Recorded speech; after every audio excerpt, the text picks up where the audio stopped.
சமூக ஆர்வலரான அன்னை வி.ஜி. சரவணன் அவர்கள் கடந்த 3 ஆண்டுகளுக்கு மேலாக ஸ்ரீவைகுண்ட தொகுதி மற்றும் அதன் சுற்று வட்டார பகுதிகளில் உள்ள ஆதரவற்ற ஏழை எளியவர்களுக்கு இல்லம் தேடி இர உணவு திட்டத்தை ஏற்படுத்தி உணவு வழங்கி வருகிறார்.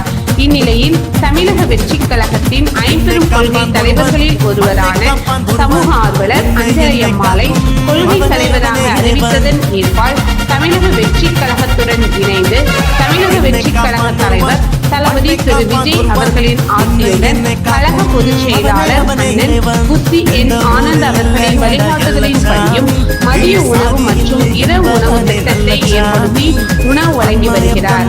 24/7/2025 இன்று ஸ்ரீவைகுண்டம், கோட்டைக்காடு, உண்டியலூர், ஏரல், கீழமங்கலக்குறிச்சி ஆகிய பகுதிகளில் உள்ள ஆதரவற்ற ஏழை எளியவர்களுக்கு மதிய உணவும், அண்ணா நகர், கொட்டாரக்குறிச்சி, ஆறுமுகமங்கலம், அரசங்குளம், மாரமங்கலம், இடையற்காடு, தளவாய்புரம், சம்படி காலனி, மேலச்சம்படி மற்றும் அதன் சுற்று வட்டார பகுதிகளில் உள்ள ஏழை எளியவர்களுக்கு இரவு உணவும் தமிழக வெற்றிக் கழகம் தூத்துக்குடி மேற்கு மாவட்டம் சமூக ஆர்வலரான அன்னை வி.ஜி. சரவணன் அவர்களின் சார்பில் இன்று